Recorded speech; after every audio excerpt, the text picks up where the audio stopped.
Well, welcome everyone to another movie review special bonus episode of the Poisons and Pestilence podcast.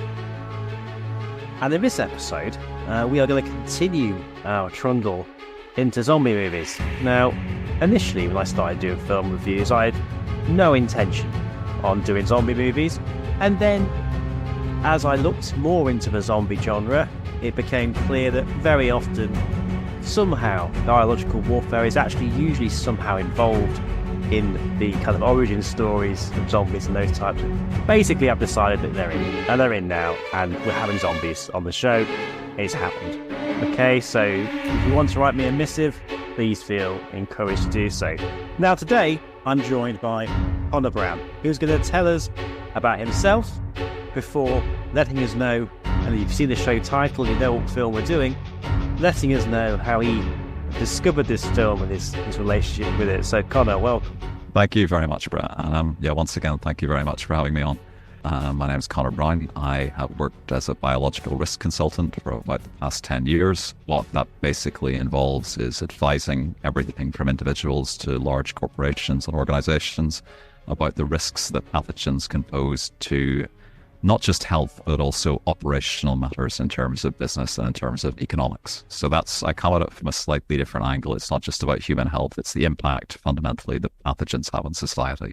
I've been doing this, as I said, for quite some time. I started way back in the mid-90s, looking at the impact of non-communicable diseases, and that sort of segued very neatly into the security side of things. So I started off looking at sort of CBRN and stuff like that.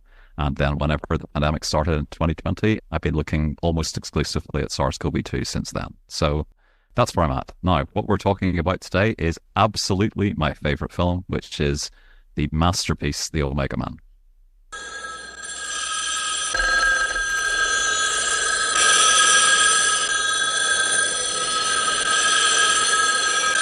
There is no phone ringing, damn it! The last man on Earth lives in a fortress. What day is it anyway? Monday? The hell it is. It's Sunday. Sunday I always dress for dinner. Discovered check. How does that grab you, Caesar? The last man on Earth always carries an automatic weapon. The last man on Earth is hunting.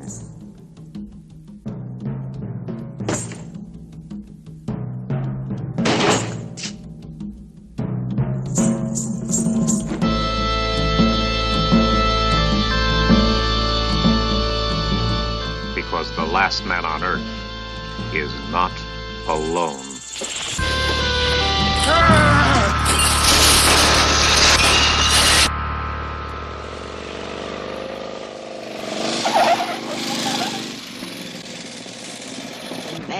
Obama himself. And I see you got a mad scientist. You know me? And about your work. My work? Incremental effects, countermeasures to toxic agents in liquid systems delivery, microbiological letters, January 1975, remember? You know what it means? I was a med school senior when they scratched the world. So, this film I hadn't seen until you approached me about it. I had seen others in the series, and as ever, I'd seen the memes from the films in these series before I'd seen the actual films. And so it wasn't until I watched them, like some of the iconic ideas which I'd seen time and time again in other sci-fi movies, I realized were here, and in some cases maybe originated from these films. So, The Omega Man, a love story. Where did you tell me about how long you've watched this film for? I remember I first saw The Omega Man on TV, and it was a long time ago. I mean, I think it was probably I was probably too young to have watched it. I think it was probably in the early 80s. I might have been 11 or 12, maybe a little bit later than that, a little bit older than that. I remember seeing it in black and white. I watched it on black and white portable TV in the spare bedroom at my parents' house, and it really did have an impact. I think obviously I've watched it many times since, but I do remember it truly scaring me. I mean, I find it a very frightening movie as a child to watch, and certainly a disturbing movie. And it's held up in that regard. It's not one of those movies that you go back and watch as a young adult and you think, God, what was I thinking? I mean, it still to this day has this ability to unsettle me. And I think it probably launched my my love of not just zombie movies but post-apocalypse movies. There was something very much about the idea of, well, the title, the Omega Man, right? The kind of, or the last man on Earth, as its previous iteration was, kind of surviving in this very changed world, right? So that really that was really how I was introduced to it. I think to put it in one sentence, watching it on a black and white TV and then seeing, as we'll talk about later, seeing the enemies appear, or the creatures, and being absolutely terrified. So in some ways, I suppose it's the behind the sofa watching Doctor Who. It's that kind of, that's how it started. But it really did have an impact, Brad. It really got me thinking about things, It's a strange one because I think, obviously, I first watched this in the 2020s. Yeah. Okay? So, and for me, so initially putting it on, so obviously some of the science, some of the effects are questionable. Mm-hmm. Some of the costume choices, makeup choices, obviously it's the storyline is dated in several other ways as well, which we can maybe get into. Yeah. But initially, I was kind of a little bit confused, I guess, because on the one hand, I was watching it and it was that very iconic 1970s guy in a what are those coats called? Well, he's wearing a safari suit at one point. Safari suit, which is superb. Yeah. And so there's that, and then of course that in your head is almost like I'm thinking of the parodies of 70s movies. So that's taken me in that direction initially. But then I think it becomes clear very, very quickly that it's a very gritty film, even though it has this kind of fantastical quality to it. And so I could see why it would have been affecting when you were younger. And I can certainly see, I agree with you in terms of, despite aspects which are dated in it, like a lot, there's some core elements to it which are very affecting. And so I think I agree. Yeah. So I was taken in the fact that I then went back and read the book and then last week watched I Am Legend. So exactly.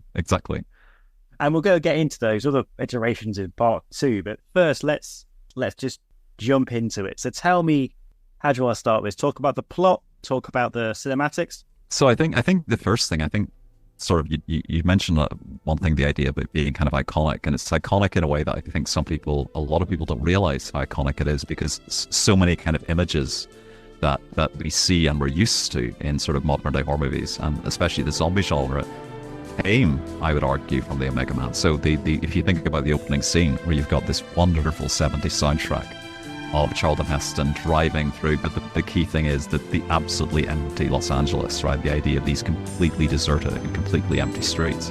That's something we've seen over and over and over again. I mean, you think about the opening scene of 28 Days Later, where Cillian Murphy is walking through a deserted London. I mean, that's where that kind of milieu, I suppose, that's where that comes from. This wonderful idea of a completely empty city.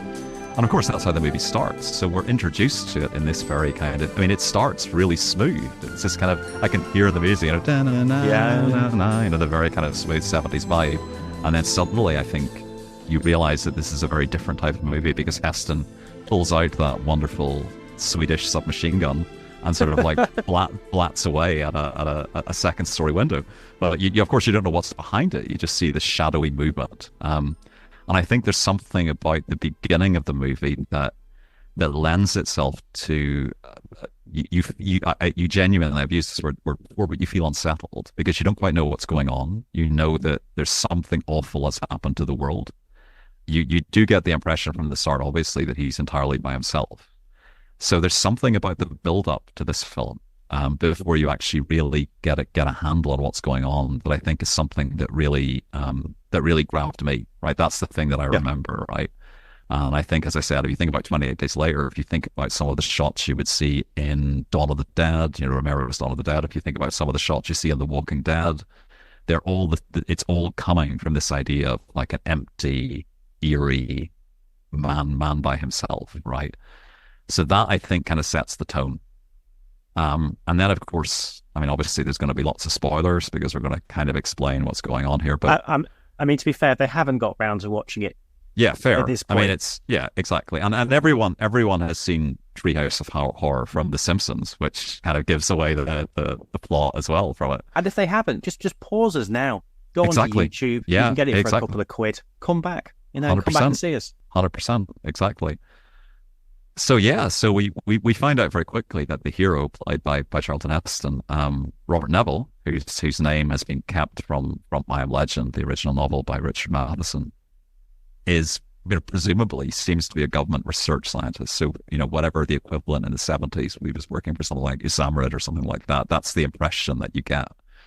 And what seems to be made reasonably clear in the film is that there has been a conflict between China and Russia that has been, and this is where I'm going to go into all my 70s language because I love it. This is this is germ warfare. And you say germ warfare, yep. you can hear Richard Nixon saying it. Germ. Yep. It's got that kind of, but it's that. So it's there's the background is basically a global attack, I suppose, between Russia and China that spills over to the rest of the world. And ironically, so it's set in 1975. That's right. Yeah. The film was released in 1971. And ironically, 1975 was the year that the Biological and Toxic Weapons Convention would have came into force. That's and right. So it's also perhaps unsurprising that they chose this biological warfare angle because, of course, for the past 5 or 6 years before it came out, since '68, there would have been that's right, probably the most ever public discussion of concerns about biological weapons and their prohibition. So it makes a lot of sense. The coincidental. I assume it must be a coincidence because, of course, the treaty itself wasn't negotiated until '72. So, but they managed to, either way, certainly celebrate the entry into force. Absolutely, yeah, absolutely. And I think part of that may have been in the script as well, because one of the one of the screenwriters had a doctorate in chemistry.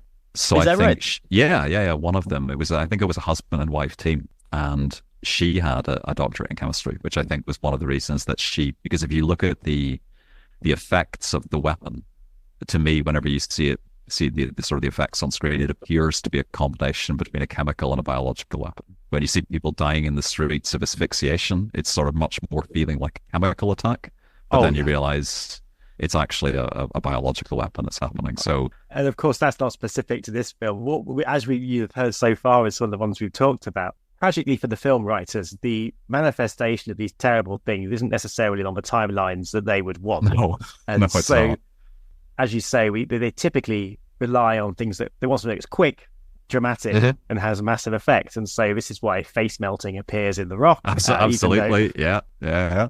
Can you remember in the film how the context is sort of talked about of the conflict, how we find out about the fact that there was a conflict? I don't think they go into a lot of detail, if I remember correctly. I think it's told, I think, through newscasts, and of course that becomes important for the film because the newscaster is Matthias, who ends up going on to be revealed as the leader of the cult that is attacking Neville in his fortified apartment.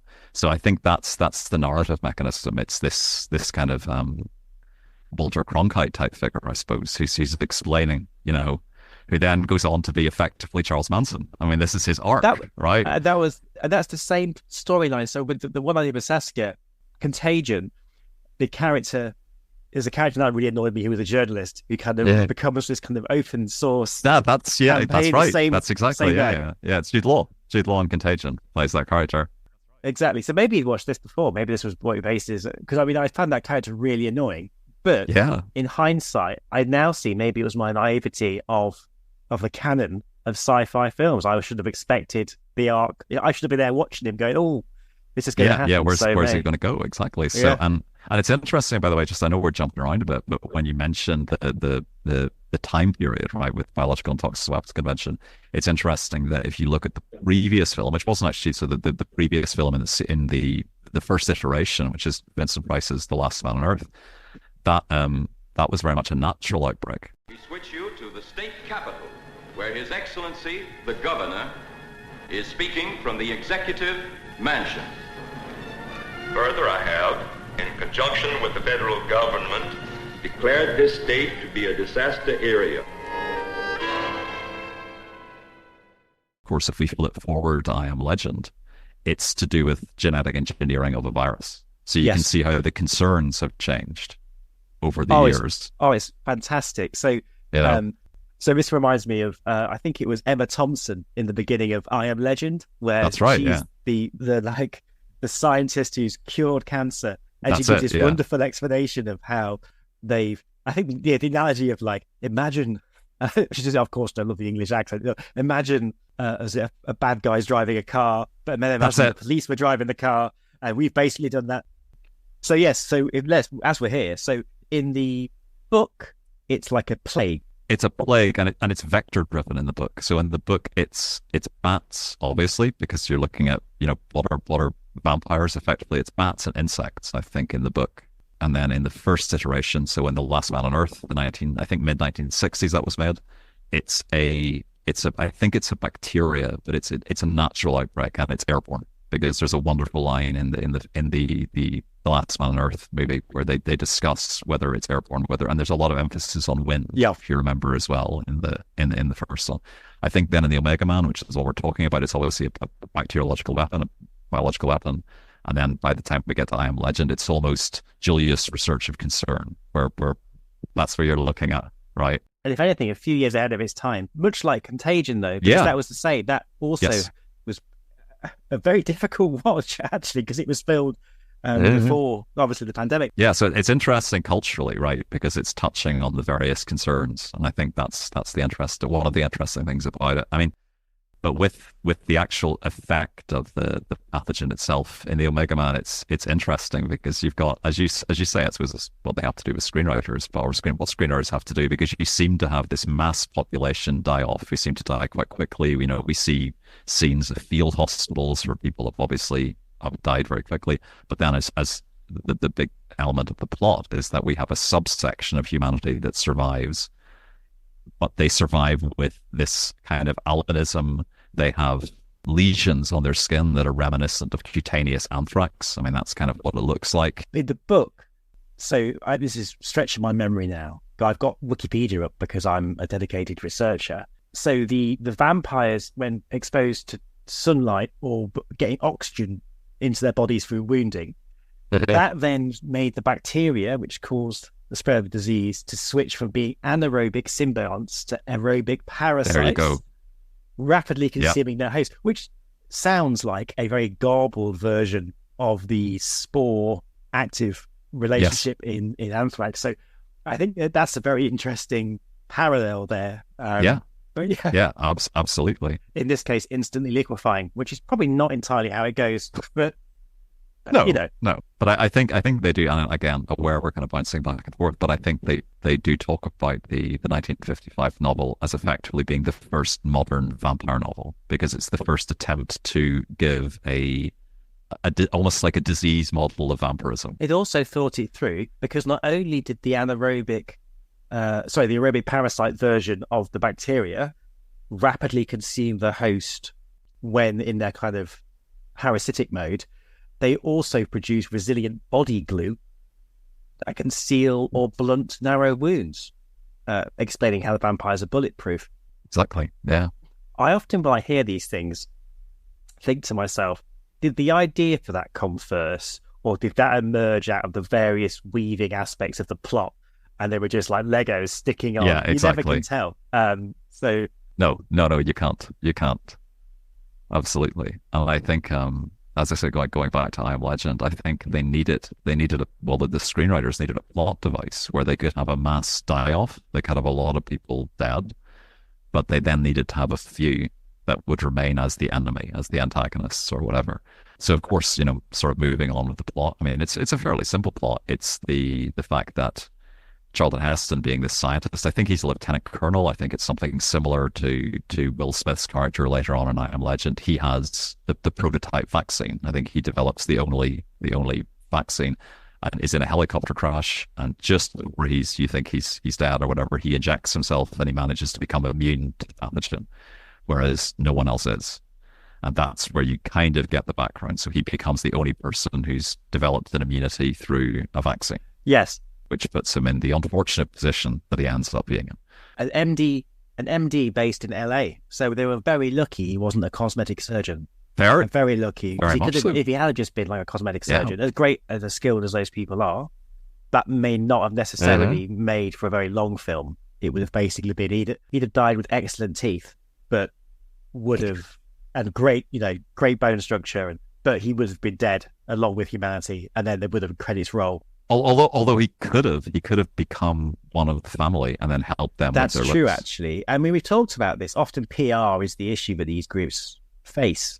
Absolutely. We had this with the Expanse. So, if that mega fungus, I tried to make this point, I think it got lost in the show. But my view was if the mega fungus had basically gone to like a good PR company and swallowed those people first, that could have given it the skills to actually.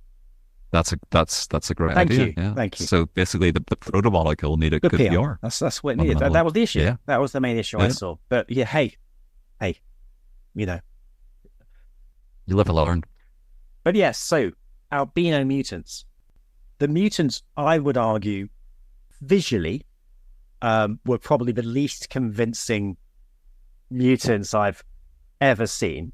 Okay, now I don't just mean I guess that's unfair and too narrow. Least convincing outside of like provincial theatre, least convincing baddies ever. Yeah. Because it was basically just white face paint all over them. Mm-hmm. Hey, but in saying that, we should not judge the book by its cover, as it were.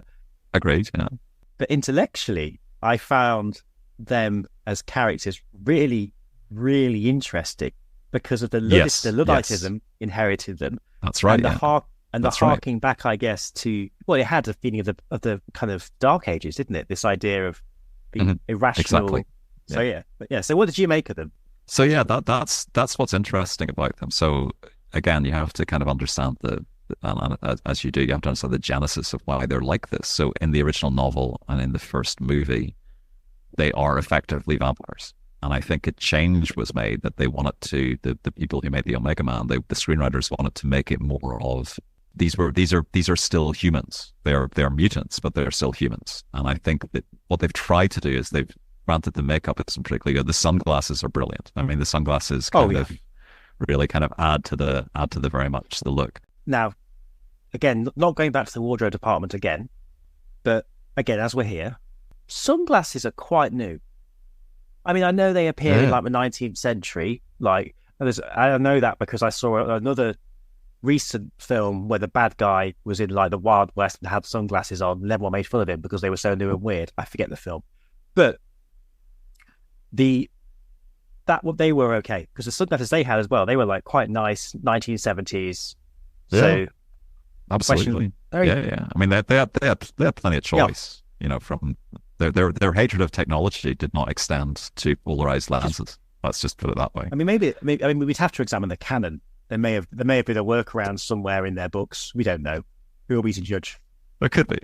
What it comes down to is that their existence is kind of it's a forced part of the narrative that it works because you've got, as I said, you've got what I would estimate to be kind of a 99% kill off of the population, and then you've got Charlton Heston left as the vaccinated man who's immune to all of this, and then you have a few people who seem to retain a degree of immunity, but at the same time are mutated in this way that basically they can't stand the sunlight and they have these horrible sores and whatever. But I think the interesting thing, the question, this is where I kind of geek out on this movie a bit. The question I always ask myself is that because basically, as you say, they're Luddites. They reject old technology. They're basically sitting at somewhere in the Dark Ages or the beginning of the Middle Ages. They're certainly pre-industrial revolution. They have nothing to do with guns, which of course is a big plot hook in the movie because if they were able to use modern technology, then Neville would just be killed. So they have to find a way that they can fire as well, because I mean, as great as his sort of prepper apartment block is, I mean, a well-placed fire on the ground floor probably would have again shortened that movie substantially.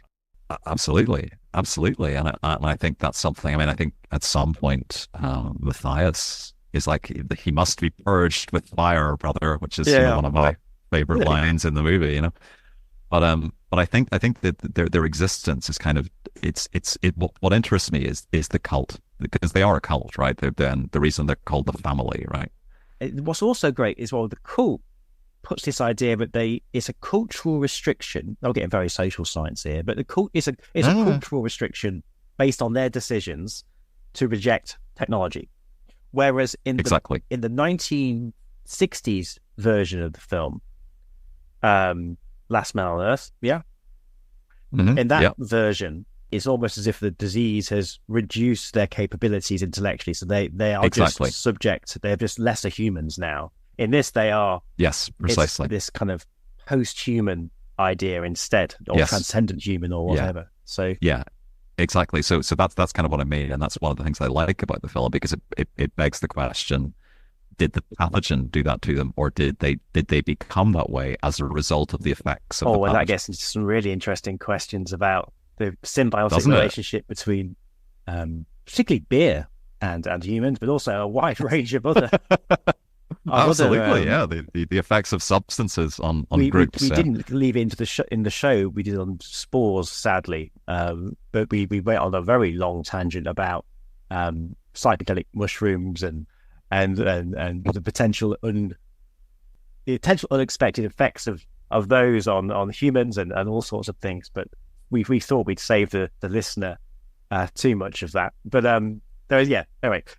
So yes, they are interesting characters without a doubt, and absolutely, and of course dedicated to killing Neville because they have this Luddite philosophy. They see the destruction of the world. They see what's happened to the world around them, and they blame science. And Neville becomes the right, and they're not wrong, in the context they were working in, which is post-biological warfare. Absolutely. I mean, I'd be annoyed. I would be annoyed. I mean, they're pretty annoyed. Yeah, they're pretty annoyed. I mean, the other thing I thought was really interesting, and I was watching it thinking, because I know what vampires are, and this was actually the same with the first film. They lost it. It was completely removed by the time we got to I Am Legend, the vampire thing. Yeah. I was like, if I didn't know what vampires were, like as a cultural reference point, so maybe I was of like a different society, or watched a translation version of this on, like, I don't know, from another part of the world, it would be completely disorientating, and I wouldn't be trying to make any connections with what I know about vampires. So that was odd. So because at the same time, it wasn't like in some films where they did a thing where they go, it turns out we've always had the disease with us. There's been stories of vampires back 12 millennia. Instead, it was literally just by chance. These things seem to just take on. They acted like vampires, so that's and they happened to be allergic to. In the first version, it's garlic and all sorts of things. That's right. Yeah, that's right. And I think that's kind of what I meant when I said earlier. It's seen as like the first scientific attempt to say it, because I'm sure there's some kind of rationale for why the scent of garlic or whatever is actually having some kind of a reaction on these creatures. But this is thrown out the window in I Am Legend, where they become, the sensitivity to light is absolutely there for sure. But apart from that, these are just changed human beings. So they have a society. The society has internal consistency. They have rules. They have order. They're big on all of this kind of stuff. And that's what I think. I think, to be honest, going back to what we talked about at the very start, that's the bit that unsettled me whenever I watched it as a child. Because they weren't random creatures. They weren't just mindless zombies. They had a plan, and they could kind of execute that within the limits of the limits they'd set themselves, right, as rejecting technology. Because if the first one is a vampire movie based on the book, the second one is about a vampire cult movie. Yeah. And the most recent one, I Am Legend, is a zombie movie. I'm not infected. I'm not infected. Please. Nothing happened the way it was supposed to happen. 6 billion people on Earth when the infection hit. I'm a survivor living in New York City. I will be at the South Street Seaport every day at midday when the sun is highest in the sky.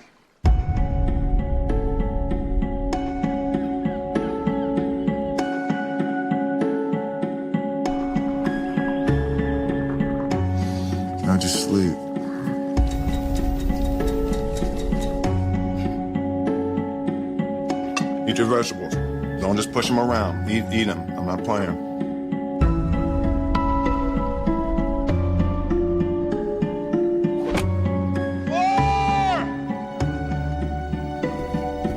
Morning, Hank. Midway through the G's.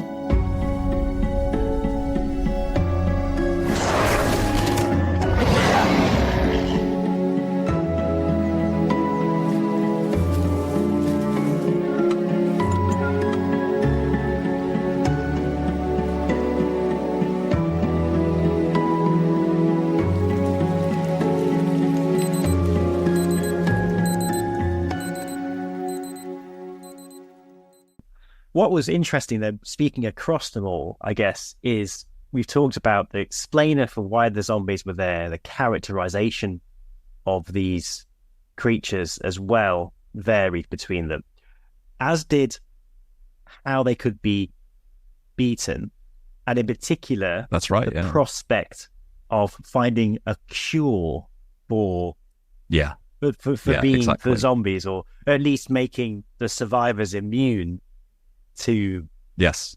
So let's talk about that a little bit. I mean, first of all, what's interesting is that in I Am Legend, there's even a negotiation scene. He tries to have a very small one with mad zombies saying, "I could cure you," before they all eat him. And he kills them with a hand grenade. That's right. Spoiler alert. But by the way, that's the cinematic ending. The alternate ending is So there's a director's cut ending, which is actually much more poignant because, and again, spoilers alert, if you don't want to hear the alternate ending, stop listening now. In the alternate ending, or the director's cut ending, he is Will Smith's Neville is confronted by the fact that the alpha Darkseeker, right, the zombie that's sort of been his nemesis, right, is actually just after his mate. He wants to get the zombie he's been experimenting on, right. He's cured. In the director's cut ending, Will Smith does not in fact die. If you remember in I Am Legend, the wall where he's got the Polaroids of all of the... Okay, so that takes on a different meaning in the cinematic ending, right? In the director's cut ending. But I've not seen it, but I would prefer it, because the one thing I found was like, these are like characterless mad zombie killers, but the film makes almost this strange nudge towards there being an alpha zombie which has some sort of relation. Why did they do this? So I don't know what happened. Maybe this is so obviously whenever it got released on Blu-ray and DVD, you had the option to watch the director's cut. I'm not sure if it's available on streaming. What I do know is that because they are making a sequel to I Am Legend, obviously the director's cut ending has to be the canon ending because Will Smith is going to be in it again. Yes. As far as I know. So he has to live. They're going to somehow see him surviving a hand grenade, perhaps. Yeah, well, no, because the hand grenade doesn't happen in the director's cut ending. He's the bad guy. So if someone's seen the first film but not seen the director's cut ending, they have precisely. But I guess if you're not the sort of person that goes and watches the director's cut ending, you really don't really care that much. You might see him as discreet. Like Kenny dies in every episode. It's not a problem. It's fine. It's fine. Okay. Multiple spoiler alert. Yeah. Definitely, it does definitely change the movie in a very good way. You know. In the Omega Man, he is carrying a serum. And so he realizes at some point that he has a serum that he thinks, maybe I could just use my blood to... In I Am Legend, he's experimenting in various ways. Can you remember? I can't remember what they frame it as, but he's working on something and testing some form of... I think he's effectively testing vaccines. I mean, I think that's what it is, because he's got them all numbered, and there's that wonderful scene at the start where he's looking at all, I think it's rats he's infected, and they all succumb, and he's going, this one's a failure, this one's a failure, this one's a failure. I think that's what it is. So it's kind of, in The Last Man on Earth, it's serum. In the Omega Man, it's serum. And in the, I'm not sure, I can't remember offhand, in I Am Legend, but I think it's a vaccine. I think it's a vaccine compound, or possibly it's his blood. I can't remember offhand. So because the other thing is that in the I Am Legend film, the vaccination is a modified virus cure cancer. Someone here is saying measles, but I mean, hey, can you spread this information about a false vaccine in a film? I don't know. There's a very meta question, right? But yeah, so he's doing, and of course, he's doing basically experimentation on. That's and again, right. That means that ending will take on a whole new meaning in that film. Completely, yeah, completely. Oh, completely. That is fascinating. You see, sometimes it pays as a host not to do your homework because it means I actually have got to enjoy that surprise. I assume in the first one it was also probably a serum. It's a serum, yeah. And I think the issue in the first one is that in much the same way as I Am Legend, he comes across survivors, yeah, right.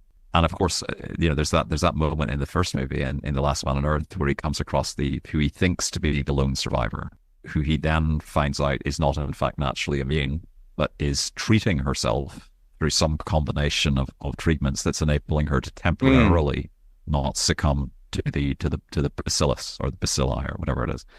And then of course that's kind of the big reveal at the end of The Last Man on Earth, because there's actually a whole society of these people. And they want to get rid of him because he's been killing them. And they don't want the serum. That's right. Of course, yeah. that's the interesting thing. So in the I Am Legend, the 2000s one, it's the people have been reduced to slobbering zombies. It's basically, hypothetically, you catch them, you give them the serum, and they're all cured, right? Yeah. Of course, in the film, it's the idea that it goes to the survivors who then have this protection from, and then we assume go out and kill them all.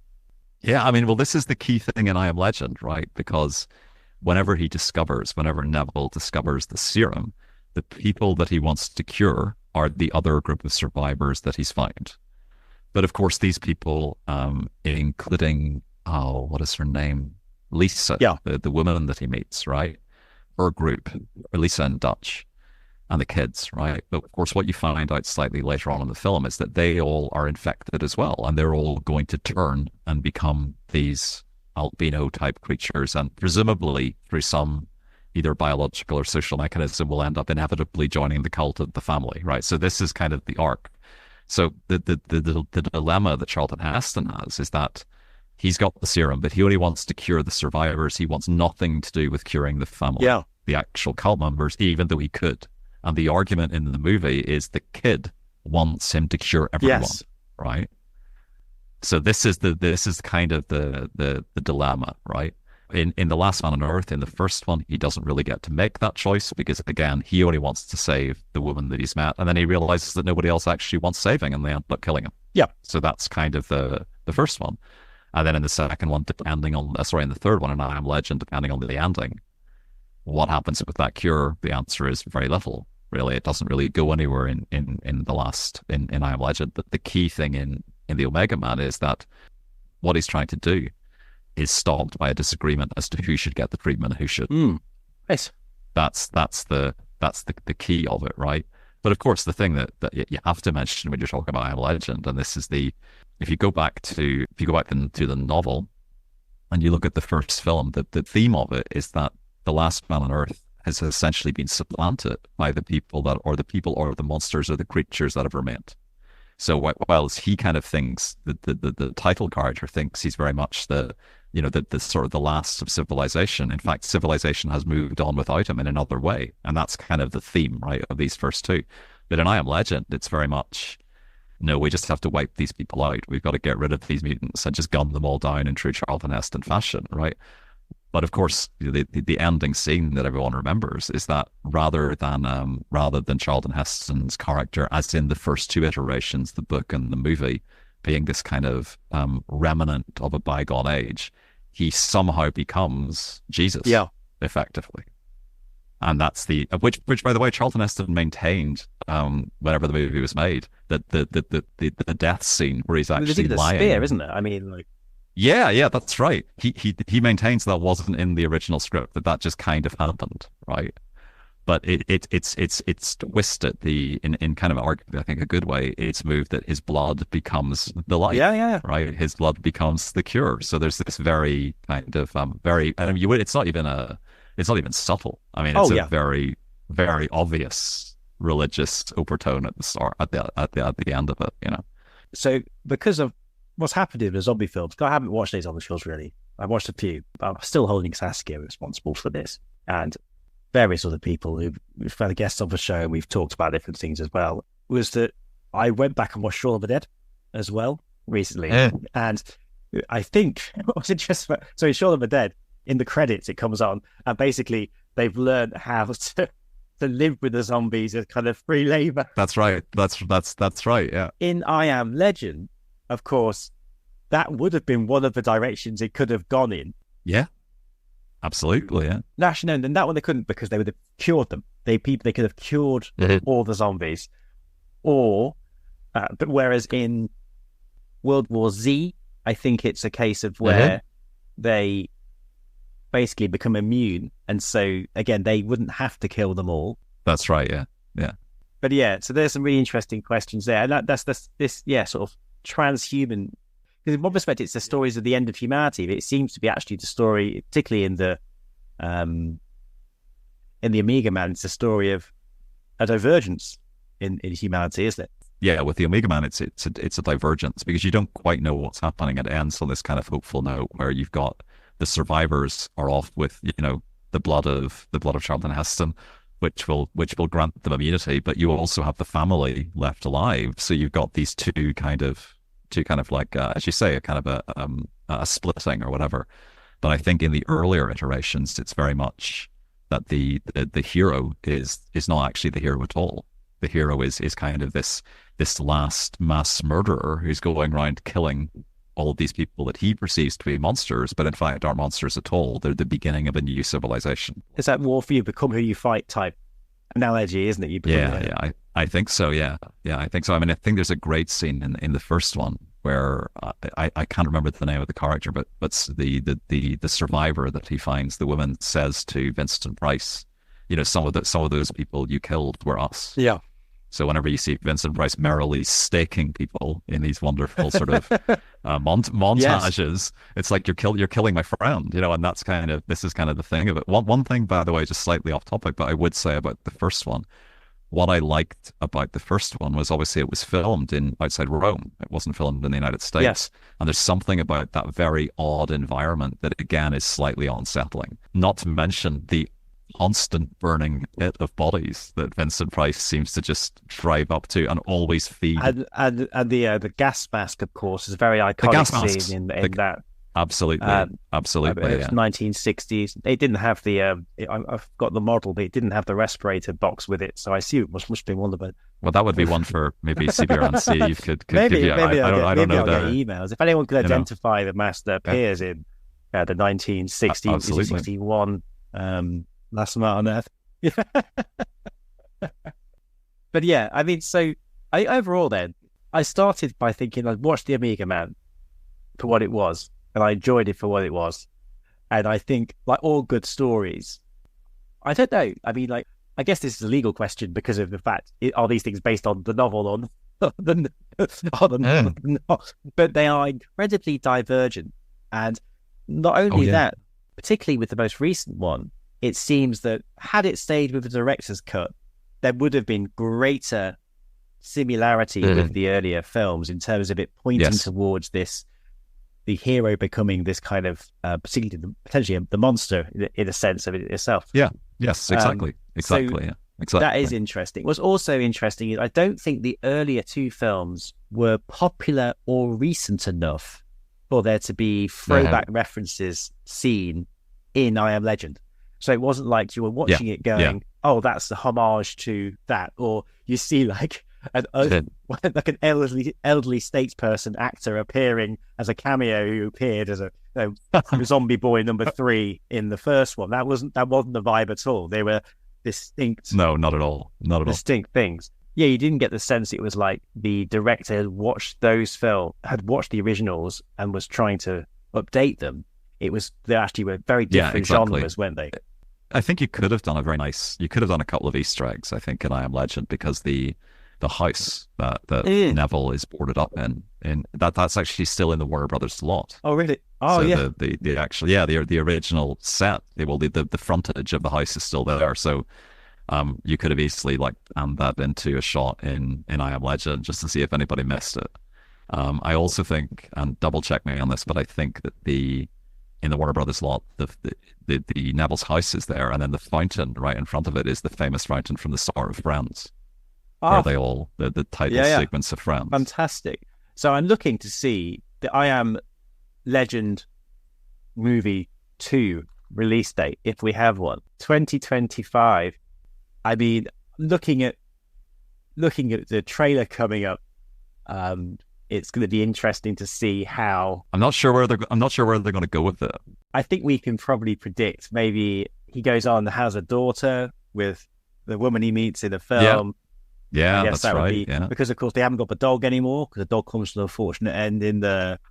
Which is one of the best parts of the movie, not the dog dying, but the pathos of the dog dying is actually very, very, very well done. And I mean, one of the things that I would maintain about I Am Legend is that it's a very good movie up until you see the monsters. And once you see the monsters, it kind of loses its edge, but it's genuinely creepy. It's got Cloverfield was like that, an amazing film. Yeah. To that point. Exactly, exactly. Yeah, the other thing I got confused about in I Am Legend was I think, and again, this maybe wasn't developed in the movie as well as it could have been, but so in the Amiga Man, it's the phone ringing. The phone ringing reminds you that this guy has been on his own for a while and probably isn't the full basket at the moment. Like, there's stuff going on. He's dealing with stuff. In I Am Legend, you get a bit of that, but mostly it's about him and his dog. And then there's a scene where he basically loses it. He sees a mannequin, kicks off at the mannequin. You're not quite sure why the mannequin's there, but he gets caught in one of his own traps, we assume, out of a puddle. I know, and I never figured that out. So there's a couple of things about that. So number one, I think you've just hit on something, actually. I think the mannequin scene in I Am Legend harkens back to the Omega Man, because that's how Charlton Heston first meets Lisa. She's posing as a mannequin. She's pretending to be a mannequin in the store. There's the Easter egg then. So that might be a callback, right, to that. But yeah, that was something. I could never figure out whether the alpha zombie had laid that trap or whether he'd fallen into it because... Well, it would be... I don't know, because you saw him set... They took the time to show you setting up a similar trap before. That's how he captures his test subject, isn't it? That's right, yeah. He also points to the idea that their behaviours are changing in the run-up to this, and they've been more brazen in the daytime and stuff. That's right, yeah. That's right. And so that was bizarre. But either way, him losing his shit at a mannequin, I assume I made the jump that this must be just them demonstrating that he's fine, but he's not fine, and there's stuff going on. Yeah. But that was a strange scene. I think in the Omega Man, I think Heston does a brilliant job of being the kind of the definitely going unhinged. I mean, because obviously you've got the telephones at the start, but you've got him playing chess with himself, the ongoing game of chess, where he's got the mannequin with the hat on. And I think my one of my favorite scenes, which again I remember as a child, but really stuck with me, is whenever the family first attack his apartment, and they've got like some kind of a trebuchet outside. That's just like, yeeting, whatever, burning something. Yeah, they're great. And it's the methodical way that Charlton Heston kind of like apologizes to the person he's playing chess with, who is of course himself, and then just casually walks across the window and picks up one of those great old Cold War infrared sniper rifles, just methodically sends about 20 rounds down range, and then just kind of like walks back. And you just know this guy isn't quite right. He's just not, he's not dealing. And because that was funny, the coping mechanism of survivalists are there all the way in all the films, which is really interesting. That's right, yeah. And indeed, the fact he's driving around in a safari suit in a very nice car, and you can tell he likes his nice cars, is an interesting one. Which I think is also in I Am Legend, right? Because the first scene with Will Smith is a sports car. He's zooming through New York in a sports car. So there are elements, I think, they've definitely taken. And cars which you assume from the outset are going to get trashed at some point, and they'll get really annoyed. Oh, exactly, yeah. I guess to close us out then, let's talk a little bit about other films you've been watching, particularly stuff that you think might have a relevance to this show would be particularly helpful. Because as you know, we're always looking for guests on the show, and I'm always happy to bring people on. I've also found out we have stiff competition emerging from the Non-Partisan Biosecurity Commission, I think it is. They've got out They've got out. I know they've brought out a film review podcast. The bipartisan committee on Defense. That's right. They have indeed. Yeah.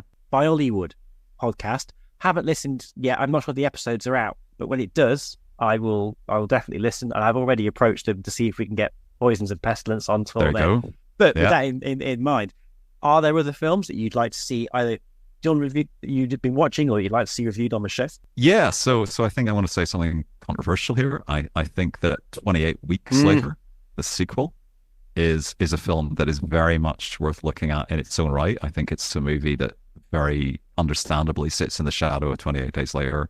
I think it doesn't deserve to do so. I think it's a very, very good movie in and of itself. That's one worth looking at. Lovely to see in that movie the absolute non-cooperation of the American Armed Forces for good reason.